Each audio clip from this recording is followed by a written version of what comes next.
Today, we're going to be talking about how to be socially courageous.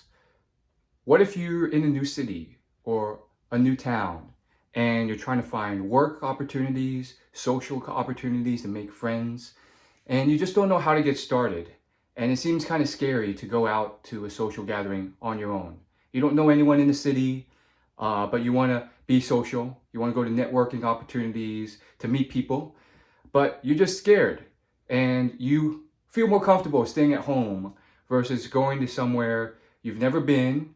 Maybe it's dangerous and you want to meet new people, but it just seems so difficult because you don't know anyone in that city.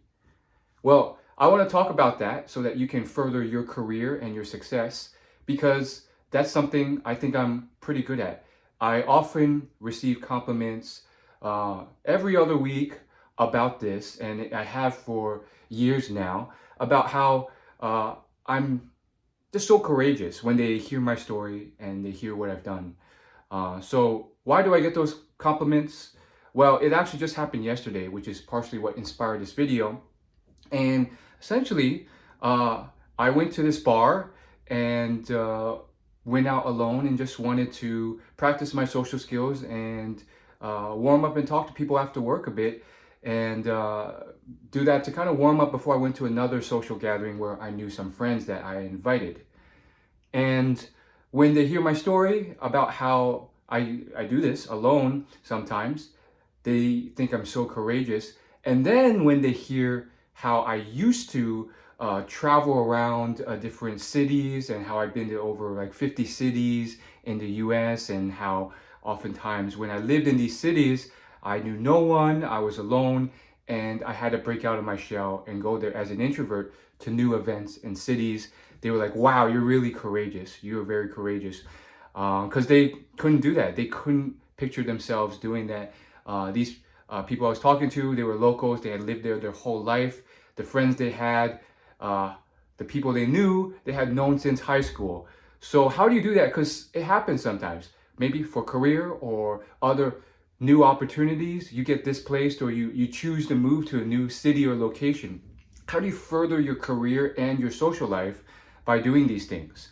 And then the one last thing, sometimes people will be even more amazed when I go to like a meetup.com event and I'm just, hanging out, talking to someone, and then maybe it's a hike or a walk or something. And then they find out that this is my first or second day in this new city and I'm already hitting the ground running and going to this social event. And they're like, wow, you move quickly. Because most people, what do? It takes them like 2 weeks after they move in and settle into a city before they even consider going out. So let me break down 5 tips for you for how you can do that. We'll go pretty quickly, so this video will be nice and short. One is have a strong why. For me, I was motivated by strong why. I really felt that the pain of being too alone and like separated from the world uh, is not worth it as much as actually going out there and having a greater than 0% chance of making friends and meeting people or finding that connection. And so that pain was strong enough for me to get out of the house. And since I work from home, I spent most of my days at home already.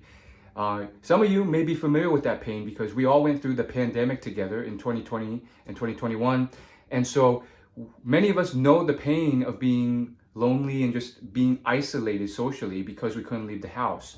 So remember that pain, tap into it, especially if you're an adult, you probably felt that more. That's the type of feeling, the pain, probably even stronger than that drove me.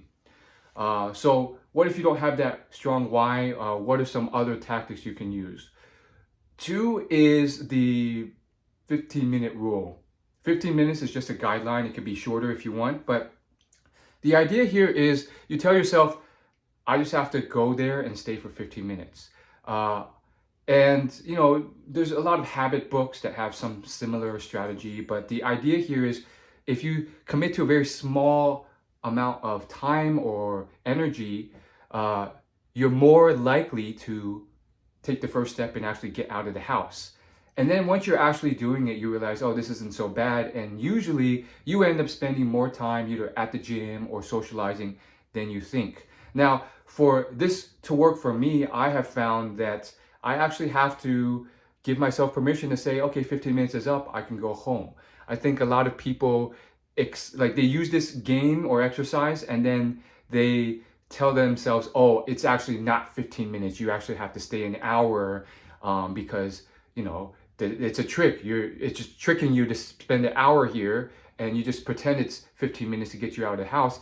And I think for me, at least, that backfires because in my head, I'm like, oh, it's actually an hour. Do I really want to go? And then you don't go. So for me, I like to just kind of give myself the permission to do 15 minutes. And then once I'm there, I push my comfort zone a bit and push it and push it.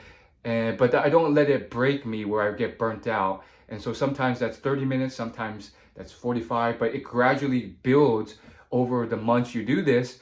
And then soon, you know, it's no problem to spend an hour or two out, especially for us introverts. Number three, third thing you can do is really realize that you will get rejections. Some people may just not be in the mood. Some people may be negative. It's part of the game. And just go out there and approach more than one people. And eventually you'll usually find someone who is nice to you. I think some people make the mistake of thinking that it is if you get rejected or someone's nasty, it's the end of the world. It's a reflection on you. No, that person could have been having a bad day, or they are mentally ill, or an infinite number of things that have nothing to do with you. And especially if it's an extreme reaction and you've only done neutral stuff, that's more a reflection on them than you. They don't know you. If anything, if you're talking to a stranger, they're making a snap judgment based off a very little bit they know about you. And I know some people think, oh, you can thin slice someone and know exactly everything about them in 10 seconds. I don't think so. So don't let that judgment or that rejection really hurt you. Sometimes you go to networking events and stuff like that, and I have, and maybe the people there are not so nice, or they're on guard, or they don't want to talk to you. Well, that's fine. Move on. It's not the end of the world. Okay, fourth tip. Fourth tip has to do with actually socializing. Some of it is on you to be a better socializer and communicator. It's about psychology. It's about charisma. And like it or not, I think a lot of people, and I was in this camp, and it's not like I'm looking down on you. I'm still trying to figure this out myself. I'm not an expert, and I still think there's a lot of room to improve with my charisma. But oftentimes, a lot of men, especially, a lot of men are so boring. They ask such generic, common questions. What do you do? Where do you go to work? How old are you? Where are you from? These are just so boring concepts. I've heard them hundreds, if not thousands of times. And people are going to respond like people. You know, they regress to the mean. So if you ask boring, expected questions, don't be surprised if they get bored or they become indifferent. And so I think just having a bit more charisma, being expressive, thinking of some more interesting questions, feeling interested in them, having passion and emotion and enthusiasm in what you speak, all these things contribute to ultimately a greater end result where the other person feels more engaged, and that can open the door to a more awesome conversation. I've definitely made that mistake many times where I just was told, be myself. And unfortunately, that led to a very default reaction where, especially if I'm coming out of a work from home environment, I'm already pretty rusty. I don't have the energy. I'm not in that social state. So being myself really was just bad advice because it led to just a very boring state. And at some point, I had to realize, oh, I got to stop blaming other people for not wanting to talk to me or, leaving quickly. I have to be more engaging myself. And sure, you will not click with every person, but I do think that if you're getting a large amount of just indifference and people just leaving quickly in the conversation, maybe think about what you can do better. It's not about being a dancing monkey or super entertainer, but there is some element of improving your social skills that contributes. And then lastly, tip number 5 has to do with a value exchange. Everything in life or at least a lot of things, are a value exchange to some extent. And whether you're networking for careers or you're networking to make friends or meet people, it's all a matter of a value exchange to an extent. Think about it. Let's say you meet someone who is uh, let's say a friend, a male, you're another friend, just a friend.